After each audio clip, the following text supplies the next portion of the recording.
Hello friends, मेरे स्पामिस्ट्री and astrology video channel पे आपका स्वागत है। तो आज हम एनालिसिस करेंगे सैंड का और चेक करेंगे इसमें क्या क्या नई चीज़ें हमें सीखने के लिए मिलती हैं। तो एज यूजुअल शुरू करेंगे फिंगर्स के एनालिसिस से, उसके बाद चेक करेंगे फिंगर्स की सेटिंग को एंड माउंट्स को, और सबसे लास्ट में हम चेक करेंगे लाइंस को। इस तरह से पूरे हैंड का जो एनालिसिस हम कंप्लीट करेंगे। तो चलिए मैं शुरू करने जा रहा हूँ, साथ साथ ड्रॉ करता जाऊँगा आपके लिए ताकि आपको समझने में कोई दिक्कत ना हो।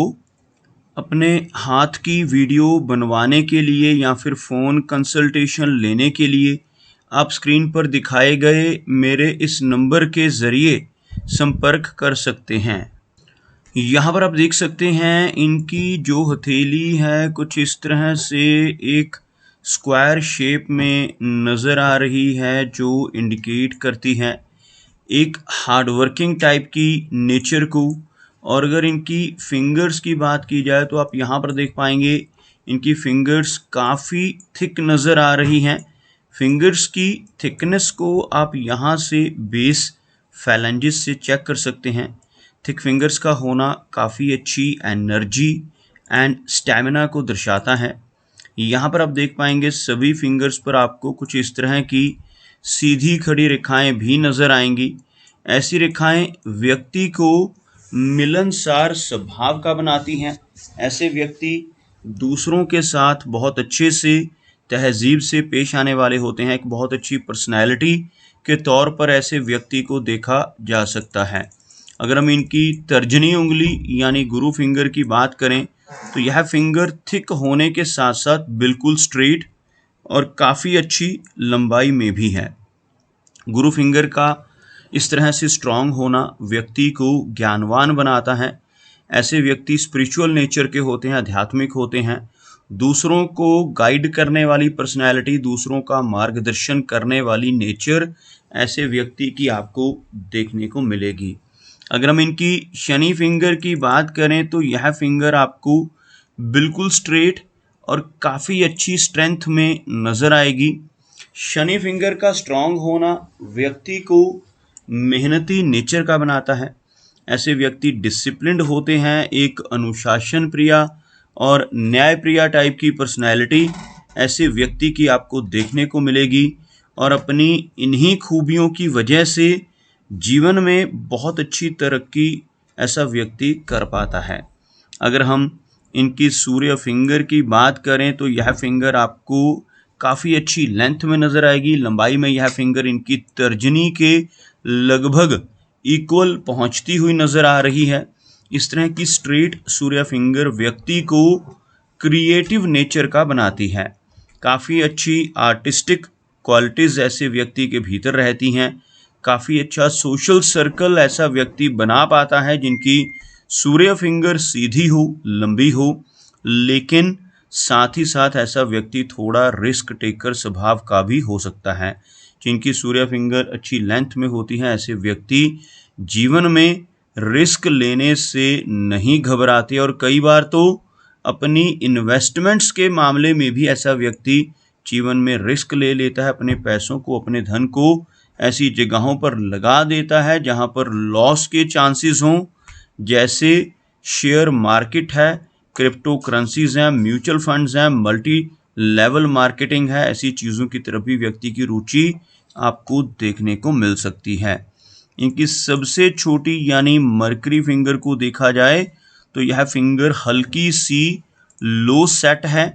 फिंगर्स के बिल्कुल नीचे अगर एक लाइन ड्रॉ की जाए तो कुछ इस तरह की एक रेखा आपको बनती हुई नज़र आएगी, जिसमें आप देख सकते हैं इनकी सूर्य फिंगर, इनकी शनि फिंगर और इनकी गुरु फिंगर तीनों की तीनों काफ़ी हाई सेट हैं, काफ़ी ऊपर से शुरू होती हुई, जबकि यह फिंगर थोड़ा नीचे से शुरू होती हुई, जिसे हम लो सेट मरकरी फिंगर कहते हैं। इस फिंगर का लो सेट होना व्यक्ति को थोड़ी शाई नेचर दे सकता है, थोड़ा हेजिटेशन भरा स्वभाव दे सकता है। जबकि इनकी मरकरी फिंगर की लंबाई कम नहीं है। लंबाई अच्छी होने से ऐसे व्यक्ति के कम्युनिकेशन स्किल्स काफ़ी अच्छे होते हैं और ऐसे व्यक्ति का बिजनेस एक्यूमेन भी काफ़ी स्ट्रॉन्ग आपको देखने को मिलेगा।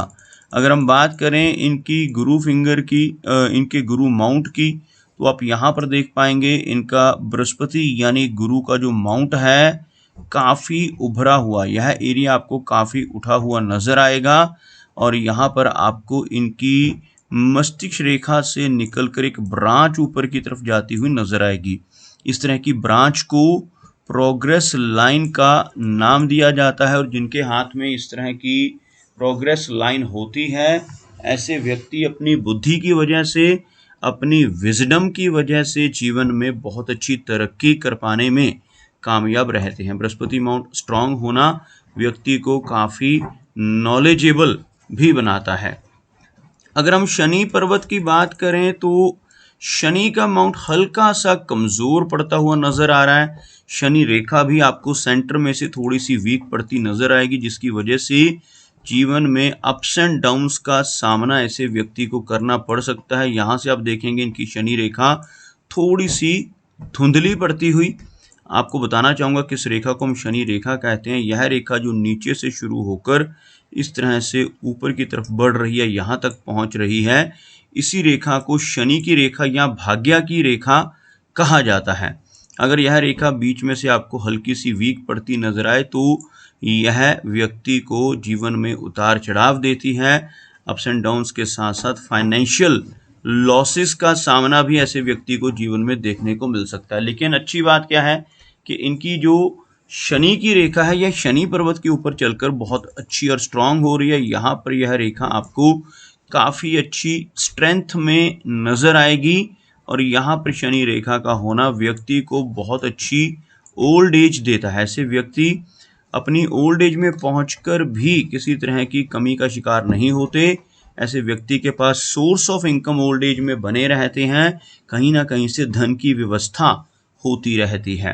हाथ में काफ़ी अच्छा मनी ट्रायंगल बनता हुआ, यह ट्रायंगल आप देख सकते हैं, यह जो रेखा है इसको कहा जाता है भाग्य की रेखा।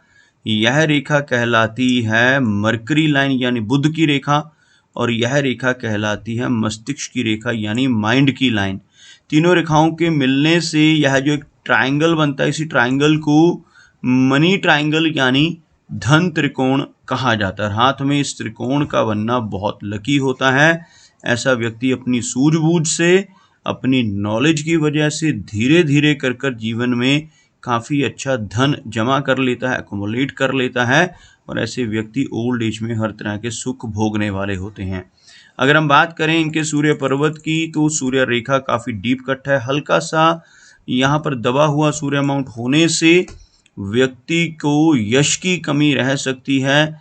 ऐसा व्यक्ति दूसरों के लिए कितना भी काम कर ले, दूसरों की कितनी भी हेल्प कर ले, बदले में कोई इनाम, कोई एप्रिसिएशन नहीं मिल पाता। लेकिन अगर हम इस रेखा की बात करें तो यह रेखा स्ट्रांग है, जिसकी वजह से क्रिएटिविटी का लेवल काफ़ी अच्छा रहेगा।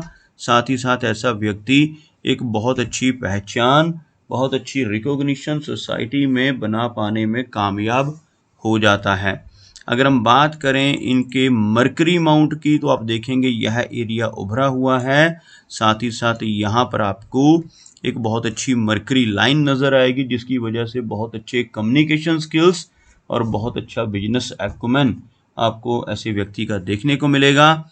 यहाँ पर आप देख सकते हैं कुछ खड़ी रेखाएं जिनको हम हीलिंग लाइंस कहते हैं। ऐसी रेखाएं हाथ पर हो तो ऐसा व्यक्ति दूसरों की प्रॉब्लम्स को दूर करने वाला होता है। अपने शब्दों से, अपने कर्मों से, अपनी सलाह या कंसल्टेशन के जरिए लोगों की प्रॉब्लम्स को दूर करने की कैपेबिलिटी ऐसे व्यक्ति के भीतर आपको देखने को मिलेगी। अंगूठे के ऊपर इस एरिया पर आपको हल्का सा यव का चिन्ह बनता हुआ नजर आएगा। इस तरह के चिन्ह को यव का साइन यानी बुद्धाजाई का चिन्ह कहा जाता है। ऐसा चिन्ह हाथ पर हो तो ऐसे व्यक्ति की सिक्स सेंस बहुत अच्छी होती है। आने वाली घटनाओं का पूर्वाभास ऐसे व्यक्ति को पहले से ही हो सकता है। अगर हम बात करें इनकी हार्ट लाइन की, आप यहाँ पर देखेंगे काफ़ी अच्छे कर्व में यह हार्ट लाइन आपको नज़र आएगी। इस तरह की कर्व्ड हार्ट लाइन व्यक्ति को थोड़ा इमोशनल नेचर का बनाती है। एक केयरिंग टाइप की पर्सनैलिटी ऐसे व्यक्ति की रहती है। और इसी लाइन के अंत में बनने वाला यह वाला एक वी का चिन्ह पामिस्ट्री में विष्णु सिंबल कहलाता है। यह चिन्ह यहाँ पर बनना बहुत लकी होता है। जिनके भी यहाँ पर इस एरिया पर इस तरह का वी का चिन्ह बनता है, ऐसा व्यक्ति अगर अपने जीवन में ईमानदारी के रास्ते पर चलता रहे तो बहुत अच्छी तरक्की पाने में ज़रूर कामयाब हो जाता है। लेकिन अगर ऐसा व्यक्ति जिसके हाथ पर यह विष्णु चिन्ह बन रहा हो, गलत रास्ते पर चलकर बेईमानी से किसी तरह की धोखाधड़ी, चीटिंग, फ्रॉड के ज़रिए धन कमाने की कोशिश करने लगे तो बड़ी दिक्कतें आ सकती हैं और तरक्की रुक सकती है। बात करते हैं इनकी लाइन ऑफ माइंड की। आप देखेंगे हार्ट लाइन काफ़ी अच्छी, इसी तरह से इनकी माइंड लाइन भी आपको काफ़ी अच्छी और स्ट्रांग नज़र आएगी। एक बहुत अच्छी मेमोरी और ऐसे व्यक्ति का जो बिजनेस एक्यूमेन है काफ़ी स्ट्रांग होता है और मेमोरी के साथ साथ लॉजिक भी ऐसे व्यक्ति का आपको बहुत अच्छा देखने को मिलेगा। यह इनकी जीवन रेखा है। जीवन रेखा और इनकी मस्तिष्क रेखा के बीच में एक आपको फेयर गैप बनता हुआ नजर आएगा। इस तरह का गैप इन दोनों रेखाओं के बीच में बनना व्यक्ति को इंडिपेंडेंट स्वभाव का बनाता है। ऐसे व्यक्ति अपनी मनमर्जी के मालिक होते हैं, जो काम करने की एक बार ठान लेते हैं फिर उसको कर कर ही छोड़ते हैं। थोड़ी जिद्दी नेचर, थोड़ी रेबिलियन पर्सनैलिटी ऐसे व्यक्ति की आपको देखने को मिल सकती है। इनकी हार्ट लाइन और इनकी माइंड लाइन के बीच में यहाँ पर बनने वाला यह वाला क्रॉस मिस्टिकल क्रॉस कहलाता है। ऐसा क्रॉस हाथ पर हो तो ऐसे व्यक्ति की रुचि ओकल्ट साइंसेस की तरफ भी रह सकती है। जैसे यह पामिस्ट्री है, एस्ट्रोलॉजी है, टैरो कार्ड्स हैं, वास्तु, रेकी, ऐसी जो गुप्त विद्याएं होती हैं, ऐसी चीज़ों की तरफ व्यक्ति का रुझान आपको देखने को मिलेगा। ऐसे व्यक्ति की ऐसी किसी विद्या को सीखने की क्षमता भी काफ़ी अच्छी होती है। अगर हम इनकी जीवन रेखा की बात करें तो बहुत अच्छी लेंथ में जीवन रेखा, मस्तिष्क रेखा थोड़ी सी झुकी हुई होने की वजह से मेमोरी तो अच्छी रहेगी लेकिन थोड़ी ओवर थिंकिंग की समस्या ऐसे व्यक्ति को हो सकती है। और अगर इनकी जीवन रेखा को देखें तो काफ़ी अच्छी लेंथ में इनकी जीवन रेखा आपको यहाँ पर नज़र आएगी। यहाँ से शुरू होने वाली यह रेखा आपको कुछ इस तरह से इस एरिया तक पहुँचती हुई नज़र आएगी। ऐसी लंबी लाइफ लाइन लगभग 75 वर्ष यानी 75 के आसपास की एज व्यक्ति को दे सकती है। ओवरऑल हेल्थ यहाँ पर अच्छी रहने के संकेत हैं। कुछ minor health issues stress lines की वजह से रह सकते हैं, बट कोई बड़ी प्रॉब्लम यहाँ पर नज़र नहीं आ रही। और आप यहाँ पर देखेंगे जीवन रेखा के साथ साथ अंदर की तरफ चलने वाली यह रेखा मंगल की रेखा कहलाती है। हाथ में मंगल रेखा का होना व्यक्ति को एनर्जेटिक बनाता है। काफ़ी अच्छी एनर्जी एंड स्टैमिना ऐसे व्यक्ति का आपको देखने को मिलेगा। थोड़ा अग्रेशन भी ऐसे व्यक्ति के भीतर रह सकता है, लेकिन जिन लोगों के हाथ पर मंगल की रेखा होती है ऐसे व्यक्ति यहाँ पर प्रॉपर्टी के मामले में बहुत लकी होते हैं। जीवन में अपनी मेहनत के बलबूते पर अच्छी प्रॉपर्टी बना पाने की क्षमता ऐसे व्यक्ति के भीतर आपको देखने को मिल जाएगी। अगर हम बात करें इनके हाथ में बनने वाले फिश के सिंबल की तो आप यहाँ पर देखेंगे कुछ इस तरह की रेखाओं से एक फिश नुमा आकृति आपको यहाँ पर बनती हुई नजर आएगी। कुछ इस तरह की रेखाएं आपको इस एरिया में जिसको केतु एरिया कहा जाता है, यहाँ पर ऐसा चिन्ह बनना व्यक्ति को काफ़ी भाग्यशाली बना देता है। ऐसा चिन्ह यहाँ पर हो तो ऐसे व्यक्ति को जीवन में लंबी दूरी की यात्राएं करने के मौके मिलते हैं, फॉरेन ट्रैवल के भी चांसेस बनते हैं। और इस तरह का चिन्ह होने से व्यक्ति को जीवन में कई बार आकस्मिक धन का लाभ होता है। शेयर मार्केट से, लॉटरी के ज़रिए, इंश्योरेंस के माध्यम से या फिर इनहेरिटेंस यानी पुश्तैनी ज़मीन जायदाद के माध्यम से भी धन की प्राप्ति होने के योग जीवन में कई बार अचानक से बनते हैं। अगर हम इनके वीनस एरिया को देखें तो यह एरिया आपको उठा हुआ नज़र आएगा। जिन लोगों का शुक्र पर्वत यानी वीनस माउंट उठा हुआ होता है ऐसे व्यक्ति को अपने जीवन में हर तरह की सुख सुविधाएं मिलती हैं। इस एरिया पर आड़ी रेखाओं का होना अच्छा नहीं होता। यह जो रेखाएं आप देख पा रहे होंगे यह रेखाएं वरी लाइंस कहलाती हैं वीनस माउंट पर। ऐसी रेखाएं होने से रिलेशनशिप्स को लेकर दिक्कतों का सामना करना पड़ सकता है। ऐसी रेखाएं होने से पारिवारिक जीवन में समस्याओं का सामना ऐसे व्यक्ति को करना पड़ सकता है। अगर हम बात करें इनके चंद्र पर्वत की, तो चंद्र का एरिया हल्का सा दबा हुआ और कुछ आड़ी रेखाएं यहाँ पर आपको कटती हुई नजर आएंगी, कुछ इस तरह की रेखाएं, जिसकी वजह से थोड़ी बेचैनी और एंग्जाइटी का सामना भी ऐसे व्यक्ति को करना पड़ सकता है। तो दोस्तों, ये कुछ एनालिसिस थे इनके हैंड के बारे में, और मेरी कोशिश यही रहती है कि सभी सवालों के जवाब एक ही वीडियो के थ्रू दे पाऊँ, लेकिन फिर भी कोई ना कोई चिन्ह या सवाल रह जाता है। तो इनसे रिक्वेस्ट है कि अगर इनका कोई क्वेश्चन पेंडिंग है तो मुझे व्हाट्सएप पर मैसेज करें। मेरा वीडियो वॉच करने के लिए आपका बहुत बहुत धन्यवाद।